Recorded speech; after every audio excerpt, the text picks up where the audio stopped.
안녕하세요. 안녕하세요. 네, 습관의 힘 채널 운영하고 있는 조필립입니다. 오늘은 어렵게 이 작은 누추한 채널에 임동민 대표님 모셨습니다. 다이어트 심리학자로 사람들에게 다이어트를 알려주시고 있는 대표님입니다. 자기소개 한번 부탁드릴게요. 네, 안녕하세요. 다이어트 심리학자 임동민입니다. 현재 민트니스 클럽이라는 다이어트 코칭 프로그램을 운영하고 있습니다. 네, 반갑습니다. 바로 본론으로 들어갈게요. 대표님께서 몇 킬로 오셨다고요? 제가 한 120 정도 나갔었어요. 네, 성인 이후에 제일 많이 쪘을 때가 그때가 제일 힘들던 시절이었죠. 와, 사진 공개 가능하신가요? 그때 사진이 근데 아마 진짜 살쪄본 분들은 아실 거예요. 진짜 내가 너무 미웠을 때 사진들은 살도 트고 또 굉장히 거울을 보기 싫을 정도니까 잘 안 찍긴 하죠. 근데 빼는 과정에서 그런 사진들이 실제로 가지고 있죠. 저도. 네네네. 어떤 상처 같은 부분, 근데 이제는 많이 극복된 부분. 네네네. 혹시 공개 가능한 수준에서 저희 채널에 한번 올려주시면 감사하겠고요. 그럼 지금은 몇 킬로신 거예요? 지금은 제가 한 80에서 85 정도 유지를 꾸준히 하고 있고, 각자마다 자기한테 컨디션이 제일 좋은 몸무게가 있대요. 네. 저는 아무래도 지금은 운동도 해서 이렇게 근육도 있고 그러다 보니까 내가 행복하게 유지할 수 있는 정도가 한 80에서 85. 그리고 좀 더 내가 예뻐 보이고 싶다 그러면 뭐 그때는 잠깐 또 관리해서 또 하긴 하는데 요즘 편하게 지내는 중입니다. 그렇구나. 그러면 한 40kg 정도 빼셨잖아요. 그렇게 생각하니까 그러네요. 네, 40kg 정도 지금 거의. 근데 진짜 옆에서 제가 봐도 몸이 되게 좋아요. 되게 좋고, 제가 여자였으면 대시를 하고 싶을 만큼 이렇게 좋은데, 그래도 좀 궁금한 거 개인적으로 질문할게요. 네네. 살을 빼시고 나서 또 좀 이성에게 인기가 많아진 건 당연하겠죠. 그게 어떻게 보면은 처음 살을 빼는 건 그런 것들이 강한 동기부여였을 거예요.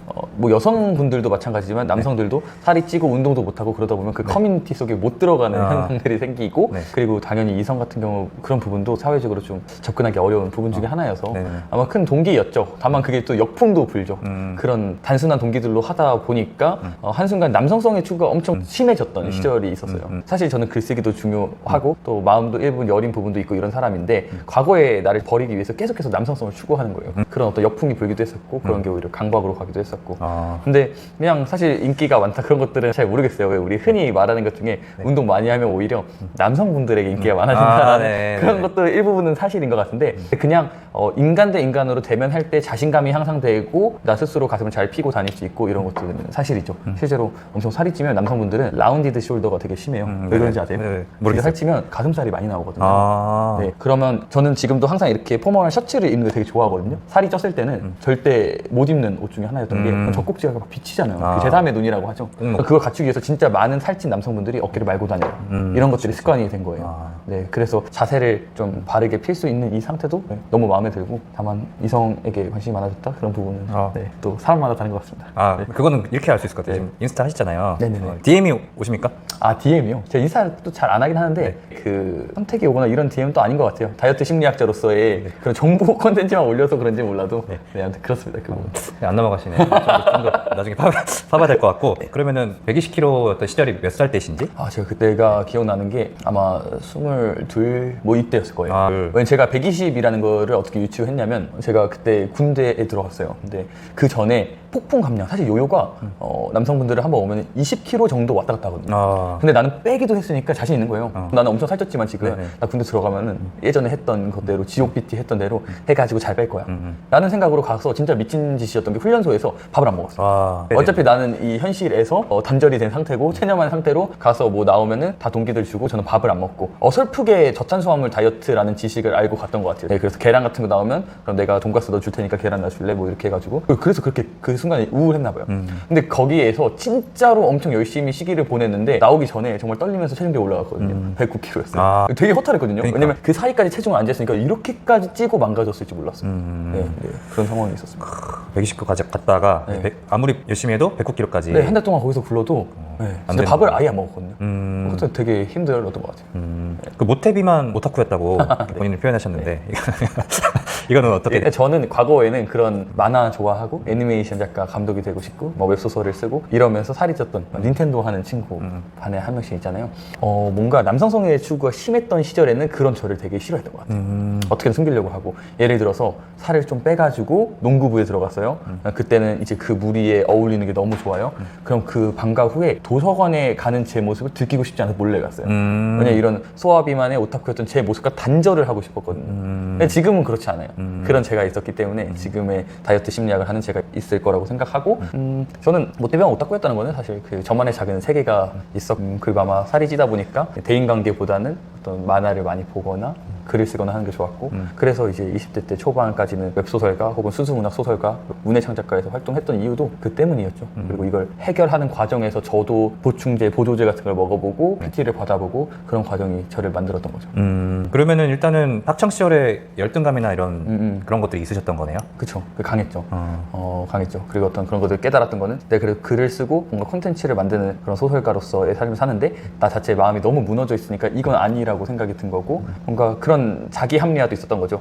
나는 저기 있는 저 형들 혹은 저 건강한 사람들 너무 멋있어. 저렇게 나도 살고 싶어 하지만 다만 나는 어차피 내 신체로 뭔가를 하는 사람이 아니라 나는 글 쓴 사람이니까 나 저렇게 하지 않아도 괜찮아? 라고 자기 위안을 하고 있었던 거죠. 그랬는데 거울 봐서 정작 제가 하는 짓은 이 옆구리살이나 가슴살에 지방세포 터트리고 싶어서 꽉 누르면서 이거 터트리지 않을까 하는 거의 약간 아주 낮은 강도의 자해 같은 것들이죠. 그런 것도 하면서 저를 전혀 사랑하지 못했던 그런 시절이 있었던 거죠. 실제로 거울을 보면서 좀 이렇게 안 되나 이렇게. 네.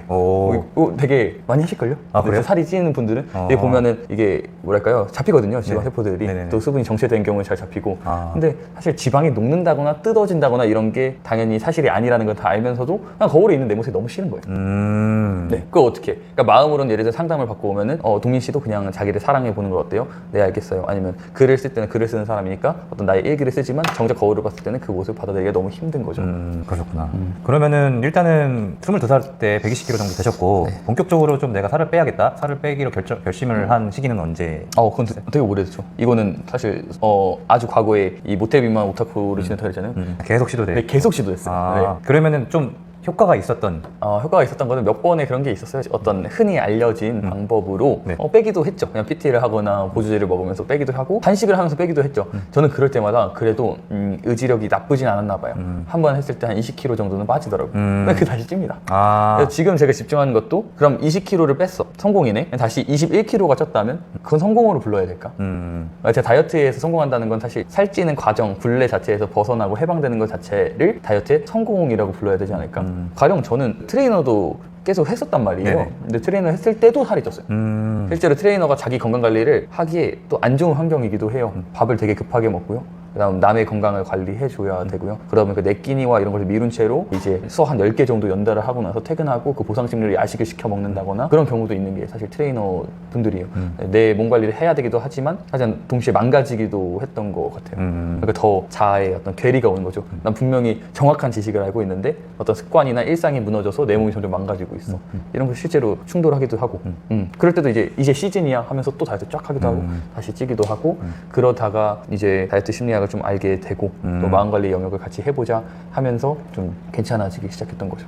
그럼 결과적으로 이렇게 요요가 오지 않는 그러니까 일회성으로 20kg 빼고 성공, 다시 찌고 이런 반복된 요요 현상이 아니라 이거를 해결하게 된 어떤 지점이 있었을까요? 요요가 끝날 수 있었던 본인만의 노하우. 약간 이거였어요. 내 다이어트를 한다, 뭐 아니면 살을 뺀다 이런 것 좀 버리고 좋은 책들, 선생님들을 통해서 그냥 건강만 하자라는 생각으로 매일매일 어쨌든 헬스장에 가고 또 닭가슴살 이런 거 먹는 게 아니라 내가 건강하게 먹을 수 있는 음식들을 먹고 근데 그때부터 정말 식사에 잘 작성하기 시작했어요. 네, 뭔가 그런 운동 루틴 이런 것들을 적는 게 아니라 내가 먹고 어땠는지 내 기분이 어땠는지 왜냐면 정말 트레이너까지 되면서 다시 살이 쪘을 때 그 제 모습을 보는 거는 우울감이 안 느껴질 수가 없는 그런 상황이었거든요. 네, 그랬을 때 마음 관리를 같이 병행하면서 제가 제 코칭의 첫 실험체였던 것 같아요. 네, 그 과정에서 제가 먼저 변화하기 시작하고 그리고 피트니스 시장에서 다이어트를 하지만 실패했던 어떤 지인들이나 회원분들이 있단 말이에요. 네, 그분들과 함께 뭔가 작은 모임들을 통해서 코칭을 시작해 나갔던 것 같아요. 그 어떤 작은 경험들이 지금 다이어트 심리학 코칭의 어떤 모체라고 할까요? 네, 그리고 나서는 한 3, 4년 동안에는 쭉 평안하게 유지를 하고 있는 것 같습니다. 어떻게 보면은 요요를 끊을 수 있었던 어떤 핵심 이제 노하우가 다이어트를 하면서 글을 쓰는 심리학적으로 내가 마음이 편안해지는 거를 같이 하다 보니까 요요를 끊어낼 수 있었다라고 보면 될까요? 네. 그리고 더 하면은 애초에 내가 하는 운동과 식단의 접근법도 달리 했던 게 있어요. 그 접근법이 되게 중요하다고 생각해요. 접근법이 혹시 뭡니까? 우리가 이렇게 말하잖아요. 어떤 내 믿음, 신념이 감정을 만들고 그 감정이 행동을 만든다. 뭐 이렇게 보통 얘기를 하잖아요. 그러니까 똑같이 운동을 해도 난 그냥 몸짱이 되고 싶은 거야. 난 3개월 몸짱이 되고 싶어. 그러면 그런 방식으로 운동을 하고 어떻게든 단기간에 노력을 빡 해가지고 의지를 고갈시키면서 하려고 해요. 근데 그런 것들을 많이 실패했던 저로서는 그런 게 아니었거든요. 그냥 오늘 1시간 운동하자. 오늘 강박도 없어, 루틴도 없어요. 라고 그냥 오늘 가서 잡히는 대로 하는 거예요. 그냥 다시 푸시업부터 하는 거예요. 그냥 맨몸 스쿼트부터 하는 거예요. 미련이 없어요.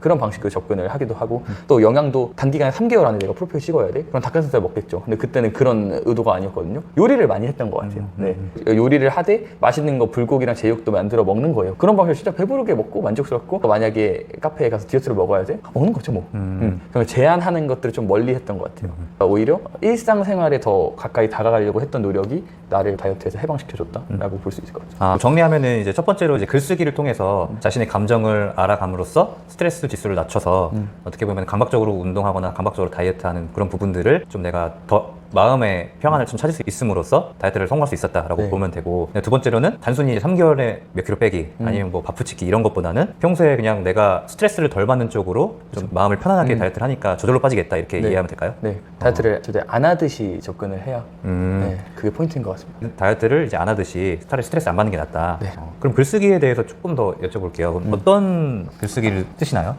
제가 이제 지금 수강생들을 대상으로 할 때는 어떤 아무래도 체계가 있어야 되잖아요. 그래서 지금은 식사 일기를 기반으로 하되 식사 일기.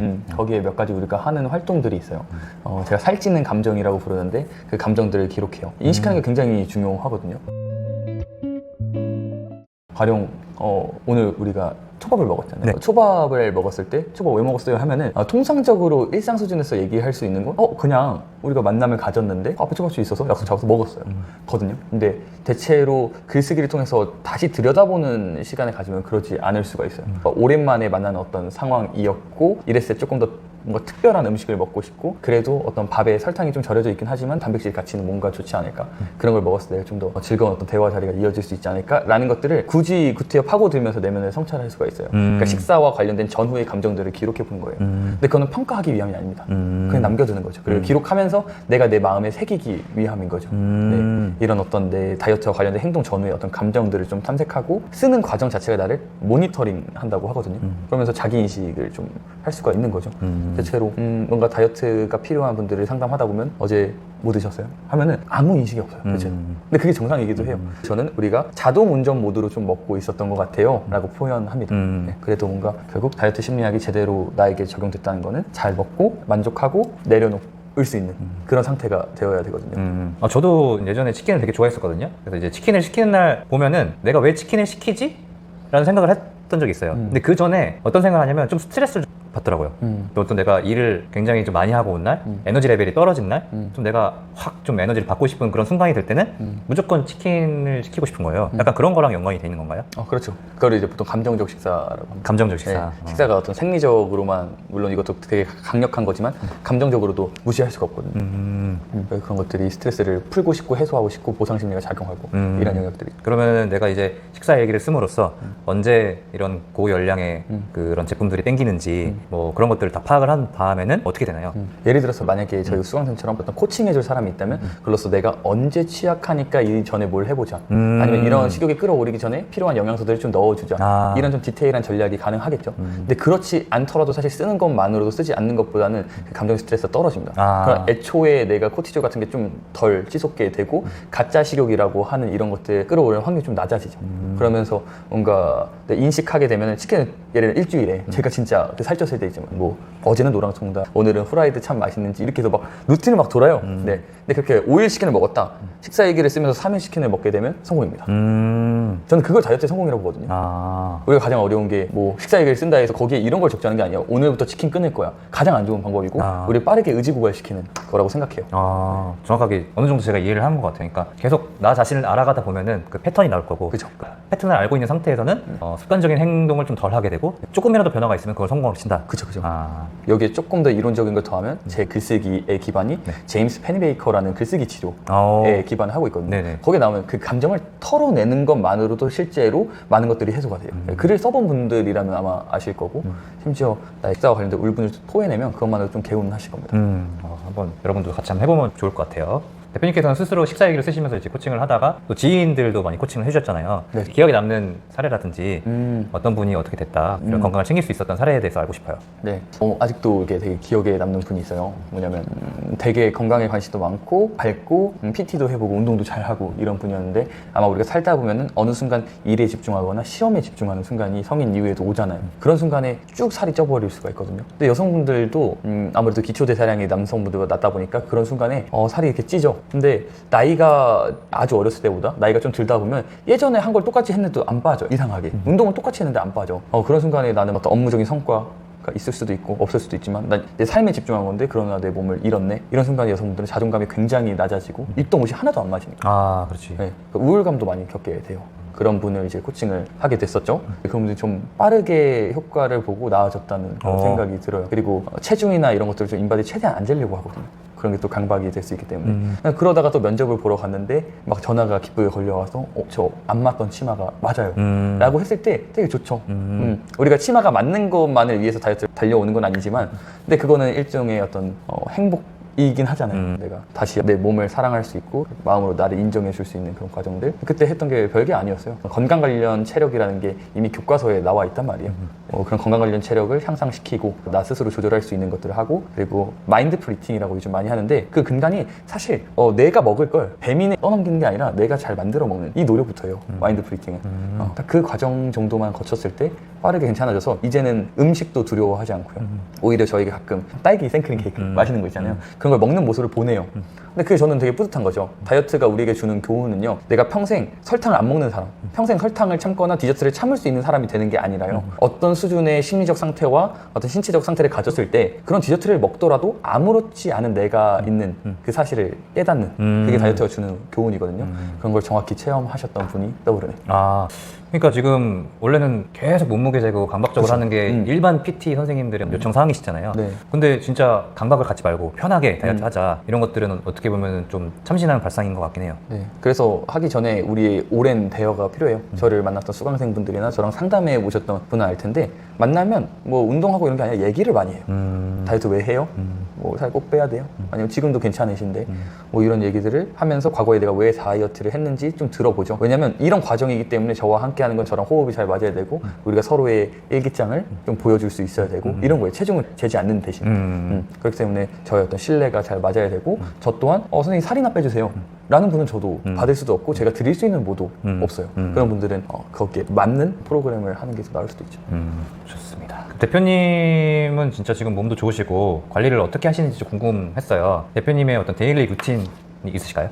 제 데일리 루틴이 매번 아무래도 좀 다르긴 하지만 그래도 지키는 게 있어요. 항상 고지방, 고단백식을 첫 끼로 좀 차려 먹으려고 해요. 이유가 있을까요? 이게 제가 조던 피터슨이라는 되게 좋아하는 심리학자에게 얻은 인사이트거든요. 내담자들 특히 어떤 무기력증 이나 아침에 깨어나는 게 굉장히 어렵고 행동하기 어려워하는 분들에게 인상적으로 그 고지방 고단백 식단을 줘서 에너지를 충분히 공급한다고 해요. 근데 우리가 보통 상식으로는 아침에 시리얼이나 이런 탄수화물을 먹잖아요. 그런 걸 먹었을 때 좀 빨리 깨어날 수는 있지만 저는 스스로 그렇게 빠르게 사용할 수 있는 에너지원으로서 깨어나기보다 나 스스로 그 에너지를 소화시키고 그 힘으로 하루를 좀 살아가는 방식을 좀 채택을 하고 싶거든요. 그랬을 때 꼭 우리가 탄수화물을 통해서만 에너지를 얻고 머리가 돌아가는 것은 아니다. 내가 그것을 스스로 자생하는 힘을 기르는 것처럼 운동을 할 때 힘이 생기듯이. 어떤 거를 좀 드시나요? 고지방 고단백? 사실 저 고기나 이런 것들이 있어 제한하지는 않는 것 같아요. 네, 뭐 우리가 보통 다이어트 하면 먹으면 안 된다고 하는 뭐 목살도 먹고요. 아침에는 그런 게 집에 냉장고에 거의 있지 않지만 뭐 삼겹살 같은 것도 사실 굳이 피할 필요는 저는 없는 것 같아요. 그냥 오리고기도 되게 좋아하기도 하고 뭐 생선이 있으면 너무 좋고 근데 바쁠 때는 그냥 프로틴에 그 MCT 오일이라고 그런 걸 넣어가지고 먹기도 합니다. 네. 그렇게 해서 아침을 좀 빠르게 에너지를 공급해서 나 스스로 이렇게 깨어나는 보통은 탄수화물로 네. 아침을 시작하지만 그게 아니라 고지방 고단백으로 네. 이제 하시는 거고. 좋습니다. 또 다른 루틴이 있으실까요? 그렇게 이제 아침을 깨우고 나서 보통 근무를 하죠. 네. 저도 윈테니스 클럽을 운영하고 있으니까 얼마나 코칭을 좀 아침에 해준다거나 아니면 관련 콘텐츠를 기획한다거나 이런 일들을 하고 그 다음에 시청으로 이동해서 제가 시청 프레지던트 호텔에서 코칭을 하고 있으니까 네네네. 우리 수강생들 만나고 코칭과 상담을 쭉 이어갑니다. 그럼 시간이 정말 빨리 가요. 네, 다이어트에 대해서 얘기를 나누다 보면은 지금도 시간이 되게 빨리 가고 있잖아요. 네네네. 만약에 돌아와서는 저도 조금 조명을 낮게 해서 책을 읽거나 글을 쓰거나 저스를 좀 돌보면서 하루 마무리합니다. 최대한 수면 시간을 채우려고 하고 있고요. 그러면 운동은 매일 하시는 거죠? 저도 운동을 놓칠 때가 있어요. 아, 네. 전 그리고 그 사실을 좀 숨기지 않으려고 해요. 우리 수강생분들한테도 저도 운동 못했다. 저도 운동하기 싫었다. 라는 말을 오히려. 솔직하게 해요. 네. 네. 왜냐면 그게 맞거든요. 다이어트와 관리라는 거는 인간의 생존 욕구를 자극하는 어떤 반대되는 행위잖아요. 우리가 일하면 되게 힘든데 운동을 가야 되는 상황이 얼마나 그래요. 근데 그거를 이길 수 있는 게 습관이니까 저도 최대한 저희 어떤 퇴근 루트와 운동 가는 스케줄을 동선으로 하나로 좀 만들려고 하는 편입니다. 그렇게 해서 하루에 딱 1시간 정도가 가장 이상적인 것 같아요. 저도 그 정도로 운동을 챙기고 매일 못한다는 거. 그래도 이제 괜찮다라고 해주는. 네, 괜찮습니다. 마음이 편한 게 더 중요하다. 그렇기도 하고 이게 실제로 과학적으로 예를 들어서 만약에 제 지금 몸이 있는데 갑자기 뭐 대회를 나가고 싶어요. 아니면 나는 피트니스 선수예요. 그럼 이렇게 하면 안 되겠죠. 근데 우리가 추구하는 수준이 어느 정도이냐. 그래서 그 정도 수준이면은 이렇게 했을 때 효과도 충분히 발현되면서 일상도 유지되는 적정선이 과학적으로도 있는 거죠. 그랬을 때 마음이 편하고 마음이 편하면 스트레스가 줄어들어서 오히려 다이어트에 방해되는 폭식은 없앨 수가 있으니까 저는 이점이 더 많다고 봅니다. 오케이, 알겠습니다. 그 잠에 대해서 좀 얘기를 좀 나눌까 하는데 그 운동을 하고 건강을 지키는데 잠이 굉장히 중요하잖아요. 네. 어떻게 잘 자기 위한 팁이 있으실까요? 사실 진짜 수면이 너무 중요합니다. 난 절대 죽어도 안 자라는 분을 다이어트 시킬 수 있을까? 라는 생각이 들 정도로 수면은 너무 중요합니다. 네, 대사적으로 생리적으로도 그리고 또 심리적으로도 수면은 너무 강력한 것 같아요. 그걸 잘 잘 수 있게 도와주는 것도 어떻게 보면 운동도 거기에 봉사한다고 볼 수 있겠죠. 그리고 감정을 챙기는 것도 하루를 글쓰기로 정리하는 것도 수면을 도와줄 수가 있을 거고 그걸 위한 여러 가지 좀 세팅도 있죠. 제가 말씀드린 건 일단 충분한 수면 시간 확보가 중요하나 일단은 잘 잘 수 있는 환경을 세팅하자. 지금 우리가 촬영을 하느라 하얀 조도의 불빛이 돼 있지만 네. 제 방은 저녁 이후에는 노란 불빛이거든요. 간접등을 활용하시는 게 좋습니다. 네. 그래서 자극을 받으니까. 그리고 방은 완전한 안막을 세팅하시는 게 완전한 안막. 네. 카페인 같은 거는 먹을 때 깨는 것도 있지만 이게 또 몸에 남아있잖아요. 그래서 저녁 이후에는 디카페인이 좋을 거예요. 그리고 밤에 자기 전에 심각한 생각, 불안한 생각들이나 너무 큰 고민거리 하는 것도 좋지 않아요. 네, 그랬을 때 생각에 꼬리를 물고 쭉 이어질 수가 있기 때문에. 일단 첫 번째로 잠자기 전에 간접등 켜는 거, 그 다음에 깜깜하게 안막을 한 상태를 만들어 놓는 환경 세팅, 마지막으로 너무 심각한 고민은 차라리 저녁보다는 낮에 하는 게 더 좋고. 네. 뭐 하나 더 이제 직장인분들 기준으로는 퇴근하고 바로 운동을 만약에 한다면 그 이후에 식사를 잘 든든하게 하시고 한 3시간 정도 공복 시간 갖다가 자는 거 되게 중요합니다. 우리가 야식 먹지 말라가 되게 중요한 교훈인 게 야식 먹어서 살찐다 이런 것도 있지만 제가 보기엔 조금 더 수면과도 관련이 있는 것 같아요. 네, 위장에 이게 들어있으면 내가 잘 자는 것 같아도 잘 자는 게 아닙니다. 일례로 술 먹고 잘 자는 것 같아도 실제로 잘 자는 게 아니기 때문에 그런 부분은 음식도 신경을 써야 될 것 같아요. 맞아요. 진짜 술 먹으면 계속 깨더라고요. 그렇죠. 네. 꼭 술 먹은 날은 새벽에 계속 깨는 그런 경험을 많이 했었어가지고 위나 뭐 장기에 들어있는 음식물들이 계속 운동을 하는구나, 그게 수면에 방해되는구나, 그걸 알고 있는 건 중요한 것 같습니다. 좋습니다. 글쓰기 다이어트에서 조금 더 얘기하고 싶으신 게 있으실까요? 제가 강조하고 싶은 건 모니터링입니다. 자기 인식이 향상되는 것, 내 감정이나 식습관을 좀 명확하게 바라보는 것, 그리고 그걸 흘려보내는 것도 되게 중요해요. 마치 모니터링 한다고 하면 또 코칭을 한다고 하면 보고 이때 드셨네요? 이런 차트를 만들고자 하는 게 아니에요. 내가 이랬네. 그러니까 거울을 그냥 확인하는 거죠. 내 진짜 모습의 어떤 거울. 글은 거짓말을 못한다고 생각하거든요. 네, 그런 거울을 보고 그랬네 하고 흘려보낼 줄도 알아야 됩니다. 거기에 별도의 피드백을 하는 게 아니라는 점도 되게 중요해요. 그리고 목표가 아니라 어떤 의도를 세우는 과정이죠. 대표님이 예전에 썼던 다이어트 열심히 하기 위해서 노력했던 일기 내용이 되게 궁금하긴 해요. 어떻게 쓰셨을까? 저는 그 유튜브에도 있고 제가 되게 좋아하는 건데 식욕에게 이름 지어주는 걸 되게 좋아해요. 식욕에게 이름을 지어주는 건가요? 네, 저는 그거를 토르라고 했거든요. 그 우리 천둥의 신 토르 있잖아요. 그런 어떤 이름을 지어주는 것도 좋아요. 식욕이라고 했을 때 아무것도 안 잡히지 않나요? 식욕 하면 아무것도 안 그려지지 않나요? 네네네. 네. 이미지가 없는. 네, 그냥 하잖아요. 식욕이 끓어요. 뭐지? 전 차라리 이름을 지어주는 거예요. 그리고 토르에게라는 편지도 하나 있었어요. 토르에게? 웃겨요. 네. 공개 가능한가요? 네, 제가 보내드릴게요. 네네네. 토르에게라는 편지가 있어요. 누군가는 허무맹랑하다고 할 수 있지만 심리학적으로 이런 대상을 정하고 또 이거를 어떤 보이는 상자에 가둬놓는 것도 굉장히 중요해요. 네, 그렇게 말을 걸고 전 아마 이런 내용이었던 것 같아요. 내가 어떤 뭔가 애증의 관계다 하지만 뭔가 진짜 내가 찾을 때만 와줬으면 좋겠다. 또 천둥이시잖아요. 그리고 나서 그것들을 어떤 상자에 넣어주었던 것 같아요. 상자라고 하면 마음의 상자인가 아니면 실제 상자? 실제 상자요. 실제 상자에 네. 일기장 넣어놓은 건가요? 심리학적으로 물리적으로 보이는 거에 내 어떤 글쓰기나 이런 행동들을 넣어놔주면 더 지킬 확률이 올라간다고 하더라고요. 그리고 실제로 이런 방법도 있죠. 저 같은 경우도 있지만 수강생 중에 너무 싫은 감정도 있어요. 백화점에 갔는데 옷이 안 맞아. 근데 엄마가 나를 민망하게 했어. 우리 딸이 이래. 뭐 이런 경우 사실 너무 싫잖아요. 네. 다 써버려요. 찢어요. 화장실 그 변기통에 내리는 것도 되게 도움이 됩니다. 그런 행위들을 해주는 게 감정 조절하는 데 되게 도움이 되는 것 같아요. 글쓰기가 엮일 수 있는 것 중에. 신기하네요. 진짜 이거는 뭐 영화에서만 좀 봤었던 그런 기억이 있었는데 그걸 실제로 쓰고 네. 찍고 네. 네네. 그런 행위를 통해서 내 마음이 좀 맞아. 안정화되고 치유가 네. 되고. 제가 다이어트 심리학을 한다고 하면 네. 무슨 힐링을 해준다거나 아니면 다이어트 힘든 고민만 들어주는 사람이거나 그렇게 생각할 수 있지만 저는 명백하게 코치이고 저는 행동을 하게 이끄는 사람이에요. 그리고 이 편도체 안정화와 관련해서도 우리가 심리학이라고 해서도 뭔가 생각만 하는 걸로는 바뀌어지는 게 없잖아요. 제가 다이어트 코칭할 때 내세우는 게 마음관리, 영양, 운동이 움직임이 함께 있어야 된다. 세 가지가. 네, 그거잖아요. 그게 다 행동입니다. 저도 불안한 사람의 명상을 잘 못해요. 그러니까 글쓰기라는 건 저한테 나왔기 때문에 다이어트 심리학에 글쓰기가 들어간 거일 수도 있거든요. 네, 전 오히려 이렇게 행동하고 이것도 꾸기거나 버리거나 쌓아두거나 이런 행동까지 있을 때 제 마음이 편안해지는데 그런 행동들까지 나눠서 우리 습관을 좀 변화시키고 싶어요. 최근에도 토르가 많이 방문하시나요? 최근에는 사실 그러지 않아도 관리 잘 돼요. 아. 네. 사실 뭔가 제가 계속 힘든 순간도 있긴 하겠지만 저는 그냥 요즘 환영합니다. 아. 네, 진짜 환영해요. 비 오는 날도 우리가 비 오네 하지만 좋아할 수 있잖아요. 천둥 치는 날이 가끔 운치 있어 보일 수 있잖아요. 그런 느낌으로 다이어트가 변해가는 것 같아요. 아. 내가 오늘 꼬르륵 거려 배고파 많이 먹었어. 그러면 다이어트 입장에서 비 오는 날을 보는 것처럼 야 이건 안 좋은 거다. 하지만 비 오는 날도 그 숲속에 차 한잔 하면서 보면 너무 좋을 수 있는 것처럼 아니면 비 오는 날에 춤추는 사람들도 있잖아요.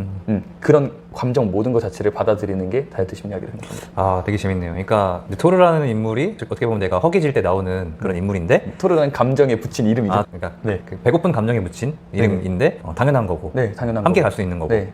오히려 그럴 때 이제 스트레스가 없이 같이 맞아요. 자연스럽게 다이어트를 할 수 있는 상태인 거고.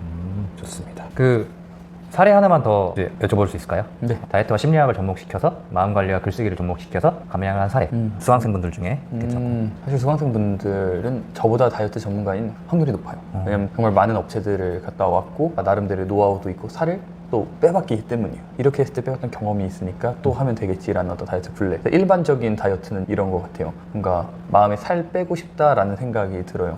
그럼 뭔가를 억제를 하기 시작합니다. 우리 왜 무의식에 억압된 건 언젠가 회귀한다 이런 말이 있듯이 무조건 식욕의 어떤 증가로 이어지고 억눌렸던 게 리바운드 되면서 조금 더 많은 어떤 섭취나 아니면 과식 같은 게 일어나죠. 그래서 요요 현상이 오고 또 이 요요 현상 때문에 또 자존감 또 낮아지니까 다시 살 빼야겠다라는 생각이 들어요. 근데 더 강하게 억압해요. 그게 왔다 갔다 한단 말이에요. 이런 거 같은 게 제 수강생 분들이 아니더라도 다들 겪었던 거고 저도 이 루틴을 많이 겪었던 거예요. 몇 번이나 겪으신 거예요? 저는 총 3번에서 4번의 루틴이 있었던 것 같아요. 그 사이클이 있었던 맞아요. 것 같아요. 네. 근데 그게 점점 안 됩니다. 대사적으로 내가 이미 살은 빠져났어. 그럼 체구도 작아지고 그러잖아요. 그러면 대사량이나 이런 게 낮아진 상태에서 식욕은 폭발하니까 예전만큼 먹어. 그럼 쭉 살이 쪄버리는 거죠. 네. 다시 돌아가려고 하는. 그렇죠. 그리고 일반적으로 다이어트를 했으면은 좀 빠르게 빼다 보면 근육량은 좀 낮아진 채로 체중만 떨어졌을 거 아니에요. 근데 살이 요요 현상으로 찔 때는 근육도 같이 늘어나진 않죠, 보통. 그렇죠. 네, 체지방만 증가하니까 반복하다 보면 근육량과 기초 대사량은 아주 낮고 체지방 올라가 있는 더 이상 빼기 어려운 상태에 좀 종착하게 되는 게 좀 속상하게도 많은 여성분들의 다이어트 패턴이었던 것 같아요. 네. 그럼 어떻게 보면 이제 심리학이랑 접목을 시켰는데 어떤 심리학을 접목시키신 건지 궁금하거든요. 이 소스는 어떻게 좀 착안을 해서 개발하신 건지? 사실 저는 제가 다이어트 심리학자라고 말하지만 그런 언제까지나 마음 관리의 영역이고 한국만큼 다이어트에 관심 있는 분들이 없거든요. 세계적으로. 근데 우리 성격과 기질, 마음 관리에 좀 집중해 본 적은 없는 것 같아 라는 그런 차원에서 제가 한번 어떤 현미경으로서 다이어트 심리학자로서 들여다보자 라는 생각이 들었고 그 중에서 제가 가장 잘할 수 있는 게 뭘까 했을 때는 아까 말씀드렸던 제임스 페니베이커의 글쓰기 치료 이론을 가져오는 거였고요. 그런데 제가 주장하는 다이어트 심리학이라는 건 결국 행동이라고 했잖아요. 네, 그게 더 핵심이라고 볼 수 있을 것 같습니다. 어떤 이건 이론이 아니에요. 네네. 학이라는 게 들어갔지만 제가 생각하는 인생 살아가는 그런 것이고 행동이 굉장히 중요한 거예요. 예를 들어서 관점이나 내가 인식하는 게 되게 중요하다고 말씀드렸죠. 운동, 근육만 만들기 위해서 운동할 수 있지만 저는 수강생 때 민트니스에서는 움직임이라는 말을 더 좋아하는데 움직이면 달리기 하면 심리가 우울증과 이런 것들이 굉장히 괜찮아진다는 얘기가 있고 나를 지속할 수 있는 어떤 마음 근력이 생길 거예요. 영양 같은 경우 단순 체중 감량을 위해서 오늘 단식해버리는 게 나을 수 있고 그렇지만 저조차 아침에 에너지를 얻기 위해서 고지방식, 고단백식을 한다고 말씀드렸고 또 설탕 이런 것들을 지향하는 이유도 우리가 너무 식품으로서 도파민을 자꾸 찌르지 말자 라는 차원에서 하는 거잖아요. 그러니까 이거 전체 과정 자체가 다이어트 심리학 아닌가라는 생각입니다. 네. 어떤 창안에 내고 있는 과정이고 창작해 나가고 있는 과정인 것 같아요. 그냥 단순히 3개월에 10kg 빼기 이거 자체가 아니라 네. 내 삶 전반에서 자기 개발을 하면서 내가 하는 행동 하나하나에 어떤 의미 부여를 해가면서 더 좋은 건강한 모습으로 발전해 나가는 종합적인 행동과 과정을 네. 다이어트에 접목시킨다고. 네. 어떻게 보면 다이어트지만은 자기 개발의 영역이네요. 완전히 그렇죠. 네. 다이어트는 일상이 되어야 되고 다이어트는 삶 관리가 돼야 되고 어떻게 보면 좋은 건강한 사람이 되는 것 자체가 네. 끝이 있겠네요. 아주 정확합니다. 자, 식단에 대해서 좀 얘기를 조금 더 해볼게요. 지금까지 많은 팁이랑 조언들 해주셨지만 진짜 어려운 게 식습관이잖아요. 맞아. 사실 이렇게 얘기를 들어도 집에 가서 라면 한 봉지 저녁에 끓여 먹는 그 엄청난 쾌락 있잖아요. 그런 것들을 조금 더 해주실 조언이 있다면은 어떤 게 있을까요? 식단을 한다는 것 자체가 엄청 어려워요. 네. 이전 내용에도 말한 것 같지만 그 생존 본능에 방해되는 거예요. 네. 생존 본능이 방해. 네, 그 메슬로우의 이론이 있잖아요. 네네네. 네, 그 생존 욕구에 방해되는 거예요. 네, 그렇기 때문에 그 의지력, 무의식을 이기면서 뭔가 식단을 한다? 심지어 식단만 하는 식단러가 아니잖아요. 우린 다 직장이 있고 가정이 있고 그렇잖아요. 굉장히 쉽지 않기 때문에 식단을 잘 할 수 있는 방법은 오직 습관화뿐이에요. 습관. 네. 그래서 제가 이 자리에 있는 거일 수도 있겠네요. 네. 습관화는 우리 에너지를 최대한 적게 사용할 수 있게 하는 프로세스예요.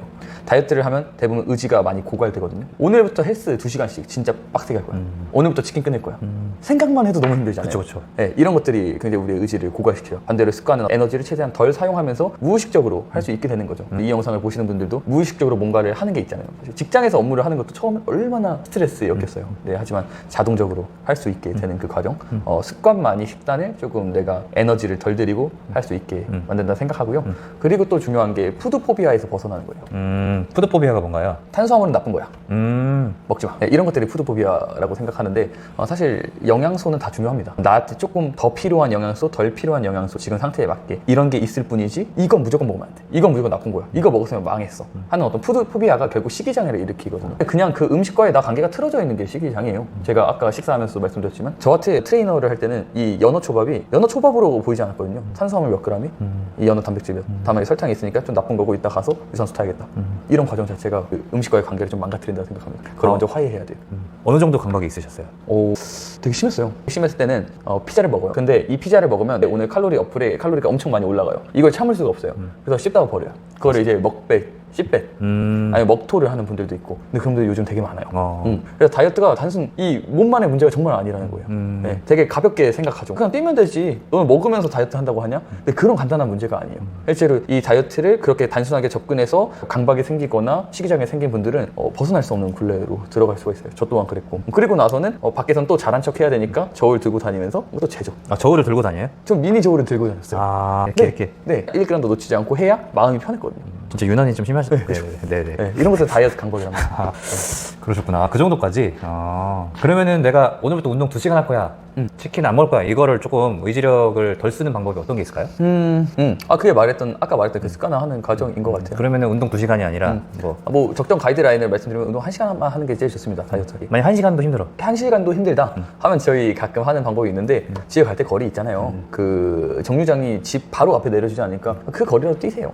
그 거리 뛰기. 왜 걷기부터 하는 분들 많잖아요. 홈트부터 하고 모든 움직임이 나쁘다고 생각하지 않습니다. 그리고 아까 말했듯이 치킨 5번 먹었어요. 근데 뭐 하는 과정에서 약속을 하거나 하면서 4번 먹었어요. 잘한 거예요. 그리고 또 운동은 같이 할 수 있는 사람이 있으면 너무 좋고 그게 정말 운동을 즐길 수 있는 엄청 큰 거기 때문이에요. 같이 하는 거? 네, 누군가 같이 하는 거. 관계 속에서 움직임을 행하는 거. 관계 속에서? 네.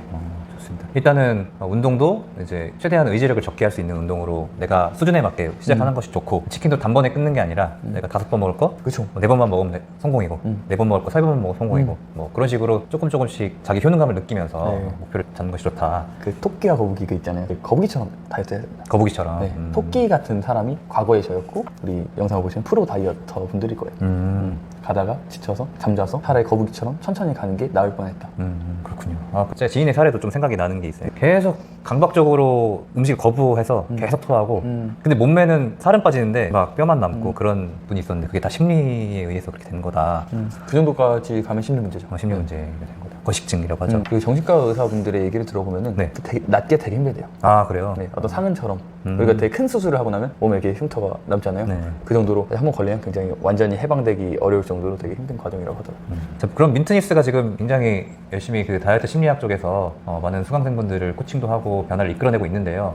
민트니스가 앞으로 나아갈 비전이라든지 그런 것들을 좀 알려주시면 좋겠습니다. 저는 어떤 분위기를 좀 바꾸고 싶어요. 네. 너 살 쪘어?